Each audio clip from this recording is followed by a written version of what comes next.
Hi, I'm Ashley Morrison, and I'm the Open Education Librarian here at UT. And I'm Josh Barbour, a faculty member in Communication Studies in the Moody College of Communication.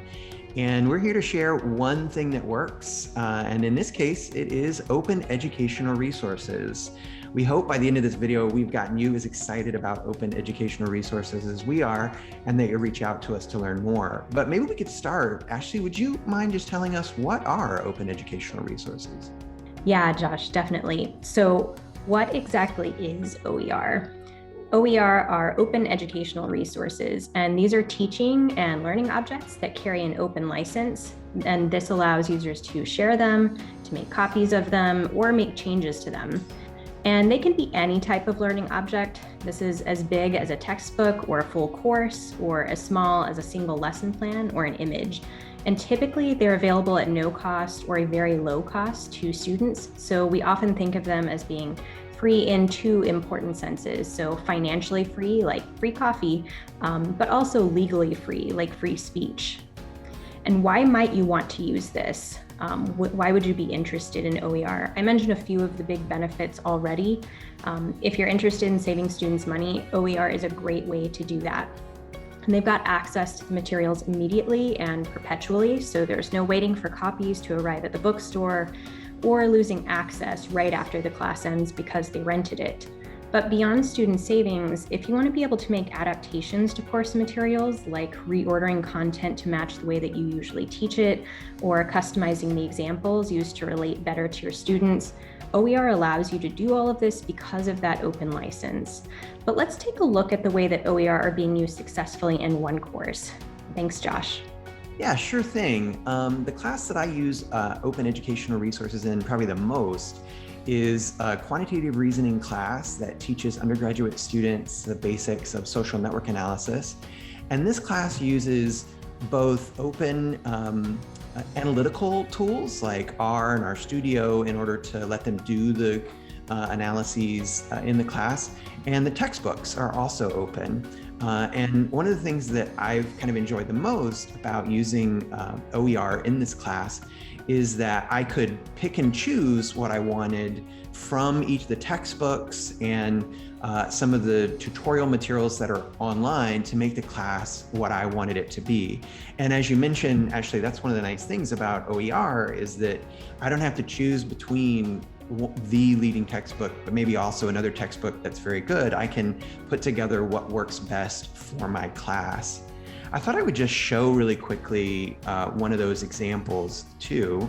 So the textbooks in this class are a book by Easley and Kleinberg, Networks, Crowds, and Markets, which is available online. And as you can see, the textbook is really kind of well organized. I give students PDFs, but they can access the text online, which they like.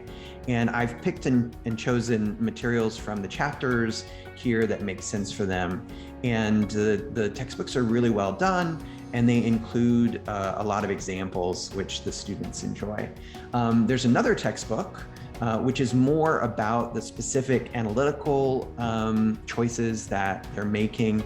And I'm able to pick particular parts of this textbook by Hahnemann and Riddle to zero in on techniques the students might use. One more example, I thought I would just share some clips from some student work that they've given me permission to share with you all. This is the kind of thing that they are able to produce. And what is kind of the most fun about teaching this class is that students end up using tools that otherwise, they might not be introduced to in their curriculum. And in doing so, they kind of surprise themselves. This is a student who took this class without any programming background, without any analytical background, and produced a portfolio by the end of the class that really displayed some sophistication in looking at some also open data. The class not only uses open educational resources in terms of the textbook and the tools that they use, but the data that they analyze in their lab activities is all open as well. And so the class really depends on the culture of openness and sharing that exists in the field. So if these examples are of interest or exciting, which I hope that they are, how would you go next? If you wanted to be able to track down some open educational resources, what would you recommend folks do next, Ashley? That's a great point, Josh. What happens next? If you want to get help finding OER, the easiest way to do that is just to contact me, or you could contact your subject librarian. But we can talk about what you need out of your course materials and begin a search that takes some of the heavy lifting off your plate and allows you to really focus on evaluating a shorter list of materials. We can also show you how to navigate those repositories where OER is available if you'd like to try it out yourself. Josh is thankfully also willing to share more about his experience tailoring open content to the needs of a particular course, so you can contact him if you want to learn more about how he did that. And if you're curious about how you might engage students in the process of authoring or contributing to OER, stay tuned for another great video coming up from one of your Moody colleagues.